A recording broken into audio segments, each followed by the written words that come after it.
प्रभातखबर.com, विश्वास वही, रफ्तार नहीं। मैं पार्टी भी आपको हैंड ओवर करके और मैं हरिद्वार चला जाऊंगा, वहां पे कीर्तन करने के लिए चला जाऊंगा, राजनीति से मैं संन्यास ले लूंगा। मुकेश सहनी के खिलाफ भाजपा के एक्शन और चिराग पासवान के एंट्री से बिहार की सियासी हलचलें बढ़ गई हैं। हम पार्टी का सूर बदल गया है। देखिए, बोचहा की सीट वीआईपी की परंपरागत सीट रही है। एनडीए के घटक दल जदयू के जो नेता मुकेश सहनी के समर्थन में बातें किया करते थे, वो अब इससे परहेज करने लगे हैं। साथ ही साथ कांग्रेस जो है वो सहम गई है। कांग्रेस को यह भय सताने लगा है कि भाजपा कहीं हमारी पार्टी को तोड़ न दे और हम यहाँ पर नहीं के बराबर बच जाएं। भाजपा ने मुकेश सहनी पर एक्शन लेने से पहले चिराग पासवान को अपने साथ मिलाया। चिराग पासवान का समर्थन मिलते ही भाजपा मुकेश सहनी के विधायकों को अपने साथ मिलाया।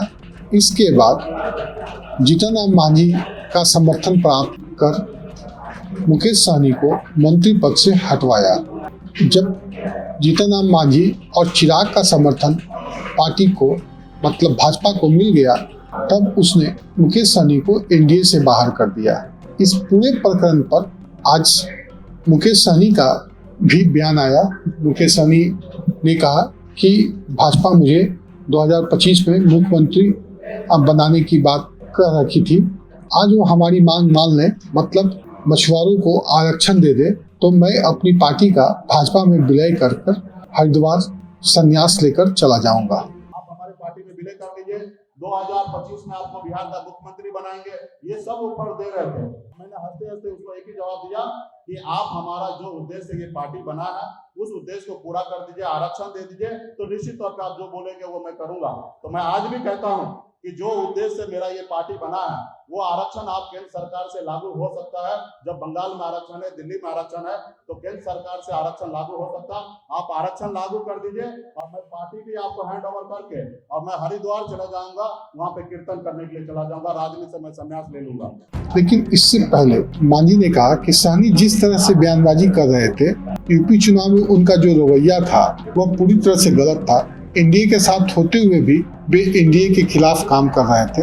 ऐसे में बीजेपी की ओर से लिया गया एक्शन ठीक है, लेकिन इतना बड़ा कदम लेना उचित नहीं था। उनके साथ बात करके समस्या का हल भी निकाला जा सकता था।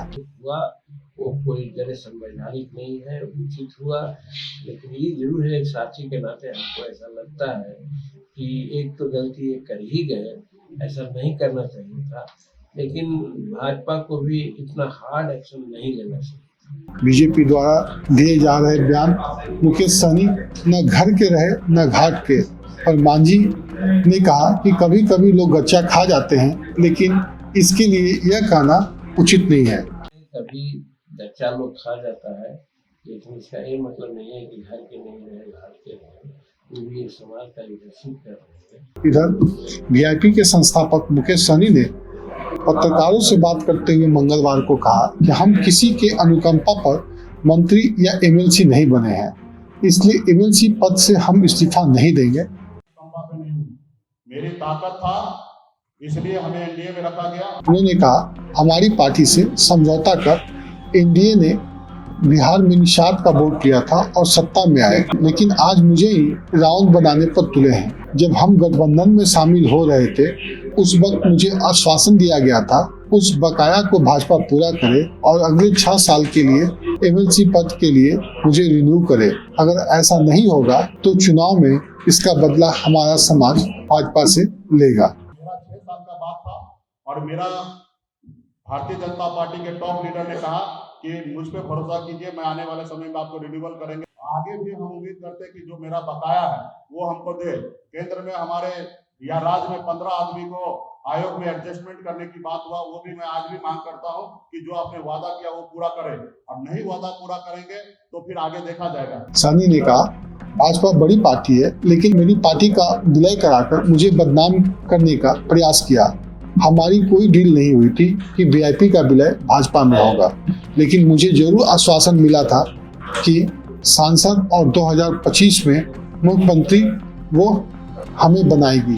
अगर भाजपा निषाद समाज को आरक्षण देने के लिए राजी हो जाएगी तो हम अपनी पार्टी को उनके हाथों में ऐसे ही सौंप देंगे, लेकिन मुझे डराकर या लोभ देकर कोई कुछ नहीं करा सकता। इसके साथ ही मुकेश सहनी ने कहा कि भाजपा निषाद समाज को आरक्षण दे दे, मैं अपनी पार्टी का भाजपा में विलय कर हरिद्वार चला जाऊंगा और वहीं कीर्तन करूंगा। आप आरक्षण लागू कर दीजिए और मैं पार्टी भी आपको हैंड ओवर करके और मैं हरिद्वार चला जाऊंगा, वहां पे कीर्तन करने के लिए चला जाऊंगा, राजनीति से मैं संन्यास ले लूंगा। चिराग पासवान की एंट्री के बाद से एनडीए में जो घटक दल हैं वो अब संभल कर बयान दे रहे हैं। ऐसे में मुकेश सहनी का ऑफेंसिव बयान यह साफ है कि वो अब भाजपा से दो हाथ करने को तैयार है। इधर भाजपा मुकेश सहनी के पिछड़ा और अति पिछड़ा कार्ड पर अपना गोटी सेट कर ली है। भाजपा को इस बात की आशंका थी सहनी के खिलाफ एक्शन लेने के बाद वह पिछड़ा और अति पिछड़ा का कार्ड खेलेंगे। इसको लेकर उसने पहले ही चिराग पासवान से समर्थन प्राप्त किया और बोचहा विधानसभा उपचुनाव में उनकी मदद से अपनी जीत सुनिश्चित करने के लिए प्रयास शुरू कर दिया।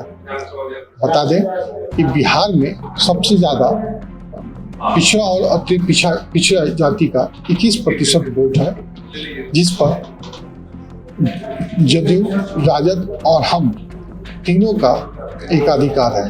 दरअसल कभी इस वोट बैंक पर लालू प्रसाद यादव की पार्टी राजद का एकाधिकार हुआ करता था, लेकिन जब से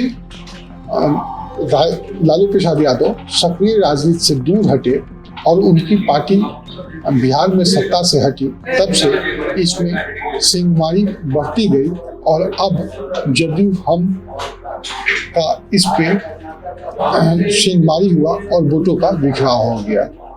लेकिन दलित और महादलित वोट बैंक जो कि करीब बिहार में 14% है, उस पे अभी भी रामविलास पासवान का एकाधिकार है। ऐसा चिराग पासवान ने अपने पिछले विधानसभा चुनाव में दिखाया भी था। यही कारण था विधानसभा चुनाव में उनके आह्वान पे ही बिहार में कई सीटों पर एनडीए को हार का सामना करना पड़ा था।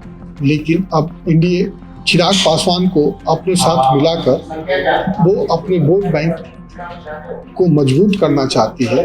इसके साथ ही भाजपा जो है स्वर्ण वोट बैंक पर भी अपना एकाधिकार चाहती है, जिस पे अभी उसका एकाधिकार बरकरार है।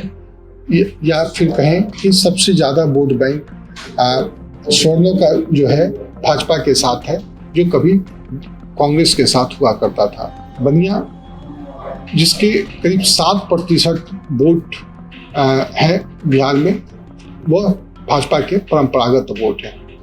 भाजपा इन नए समीकरणों के साथ अब बिहार में एक नई सियासी जमीन तैयार करने में जुटी है। ऐसे ही तमाम राजनीतिक खबरों के लिए आप हमारे साथ बने रहें। नमस्कार। प्रभातखबर.com, विश्वास वही, रफ्तार नहीं।